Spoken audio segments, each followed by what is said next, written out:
क्या आप जानते हैं एक ऐसा गुरु हुआ था जिसे मौत भी छूने से डरती थी, जिसे स्वयं महादेव ने संजीवनी विद्या सिखाई, जो किसी भी मृत को वापस जीवित कर सकता था, और जिसे देवताओं का गुरु बनना था, लेकिन वही ऋषि देवताओं का सबसे बड़ा शत्रु बन गया। पर असली रहस्य यह नहीं है। असली खेल तो वहाँ शुरू होता है जहाँ शिव ने उन्हें क्रोध में निगल लिया और फिर उन्हें अपना पुत्र घोषित किया।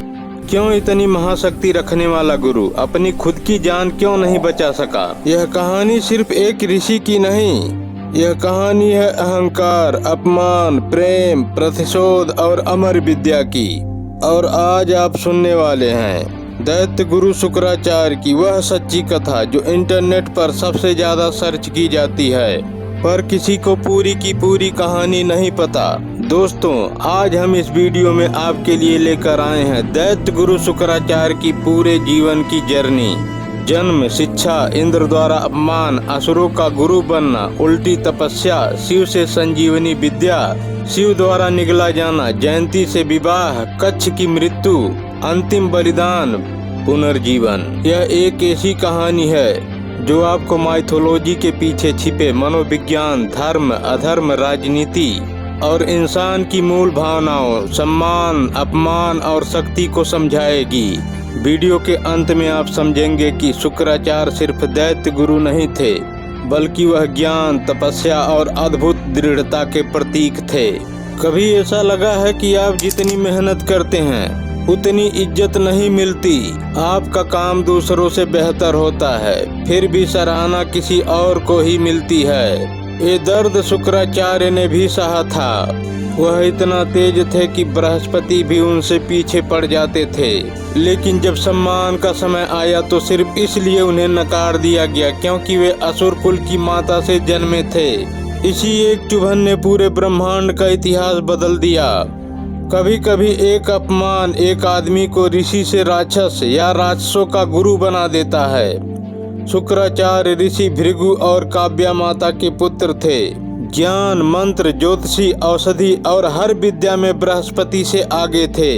देवताओं का गुरु बनने की इच्छा लेकर वे इंद्रलोक पहुँचे, लेकिन इंद्र ने भरी सभा में कहा, तुम्हारी माता असुर कुल की है और हम एक असुर को गुरु नहीं बना सकते।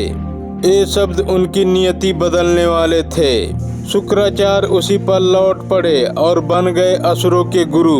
पाताल लोक में उनका ऐसा स्वागत हुआ जैसे किसी राजा का होता है। शुक्राचार्य ने दैत्यों को अस्त्र शस्त्र, नीति और युद्ध रणनीति सिखाई।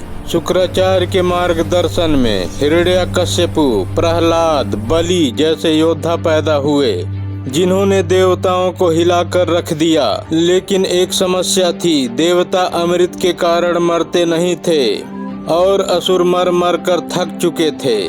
असुरों को अमर बनाने की चाह ने शुक्राचार्य को हजारों वर्षों की उल्टी तपस्या करने पर मजबूर किया। वे एक विशाल वृक्ष से उल्टा लटक कर धुएं को सांस भरते हुए तप कर रहे थे। जब यह बात देवताओं को पता चली तो इंद्र डर गए। अगर संजीवनी विद्या मिल गई तो देवों का अंत तय था। इंद्र ने अप्सराएं भेजी, तूफान भेजे, यहाँ तक कि इंद्र ने अपनी बेटी जयंती भेजी, पर तपस्या नहीं टूटी।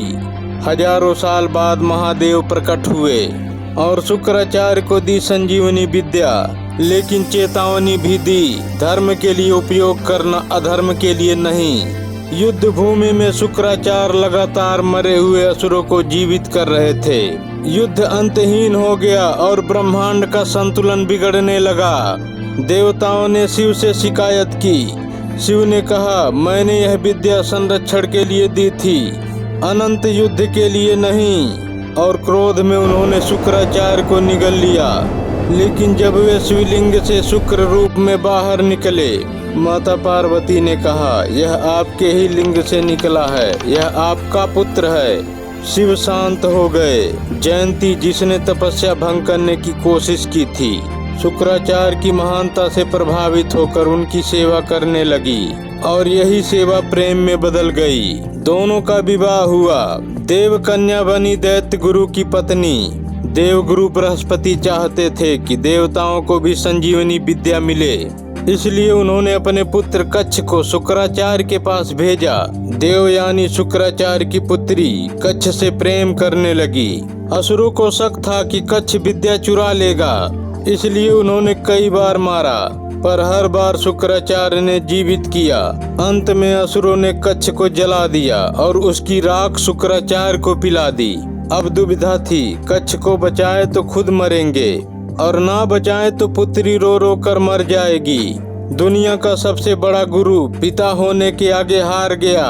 शुक्राचार्य ने कच्छ को जीवित किया और स्वयं मृत्यु को प्राप्त हुए। कच्छ ने उन्हें वापस संजीवनी विद्या से जगा दिया और इस तरह शुक्राचार्य अमर परंपरा के गुरु बनकर फिर लौटे। यह कहानी हमें सिखाती है, बुद्धिमानी सिर्फ ज्ञान में नहीं होती, बल्कि यह समझ में होती है कि कब कौन सा ज्ञान उपयोग करना है। शक्ति हमेशा दो धारी तलवार है, यह बचा भी सकती है और भटका भी सकती है। शुक्राचार्य की कहानी बताती है कि अपमान किसी को भी बदल सकता है, पर इंसान की असली पहचान उसके कर्म और चरित्र से होती है, न कि उसके कुल से। दोस्तों, यह थी दैत्य गुरु शुक्राचार्य की वह अद्भुत रहस्यमयी प्रेरक कहानी, जिसमें ज्ञान भी है, वेदांत भी, अहंकार भी है और त्याग भी। शुक्राचार्य सिर्फ दैत्य गुरु नहीं थे, वे थे ज्ञान के देवता, तपस्या के प्रतीक और संजीवनी के स्वामी। अगर इस कहानी ने आपके दिल में जगह बनाई तो इसे एक दोस्त को जरूर भेजें और कमेंट में बताएं आप अगली वीडियो किस विषय पर चाहते हैं।